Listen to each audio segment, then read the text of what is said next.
I brought today a quote from Rumi that says the following: I should be suspicious of what I want.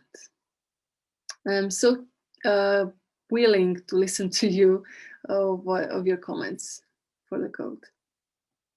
Comment that I will start with is to say that whatever we want, right, we want it from a certain framework. Makes sense? So, and the way I understand be suspicious of what you want is be suspicious of the framework from which you have the wanting.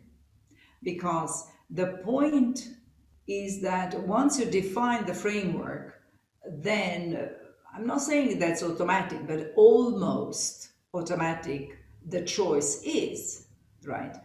So, therefore, be suspicious of what you want because you don't know, or at least if you don't know, the framework you're coming from. Makes sense? So, what I have is like just a stupid example. Like, imagine that you want a cake, right? You want a sweet, you want something, right? Now, this is the one thing. And then you say, why should I be suspicious about? Well, because probably the framework from which you come is that you are not aware of all the, let's say, negative impact of that sugar has on your health. Makes sense? You see, so the choice is not that I'm suspicious of myself, right? I'm suspicious of my choice because my choice comes from a framework that, let's say, is not assessed enough, is not conscious enough, is not even explored enough. Makes sense? So then, coming back to my coaching practice, I mean, so closer to my coaching practice, is that I have in mind someone. It's a girl, a young professional, and she goes. Let's say for the moment, she goes for. So this is the one thing, right? She goes for a job as a translator. Now, what I said to her, right?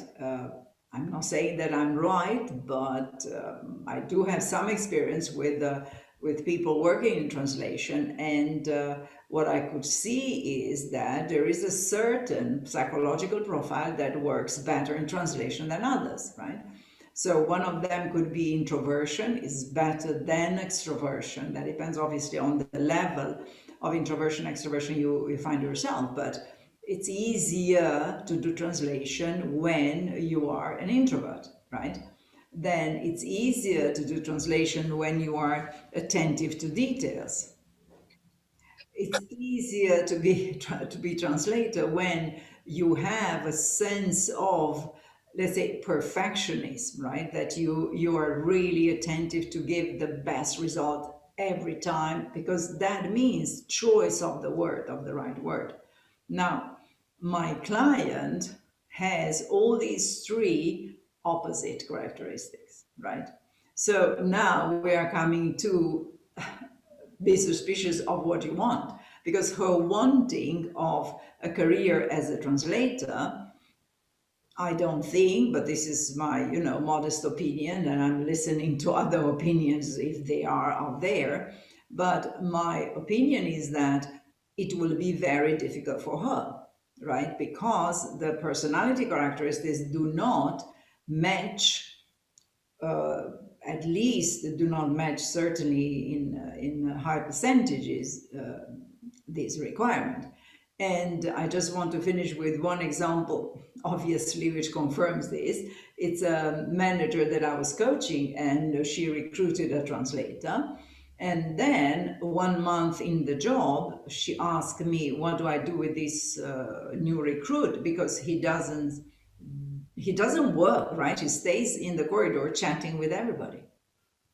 And then I asked her, how do you choose him then? How did you choose him? And she said, well, this was the most brilliant in the interview. So good.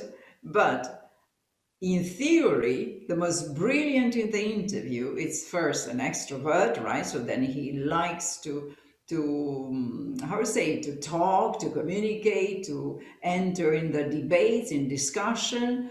So to my mind, and this is what I said, you recruited an interpreter, if not a spokesperson. So here we are, this recruit who was on one hand brilliant in the interview, but then he had to go and to do, let's say, a translation job, which is certainly not in line with the personality, as we said, of the interpreter, or even more of the spokesperson. So beware that your wanting comes from a certain framework, and as long as you are not aware of of the framework of the, then you cannot let's say want the right thing.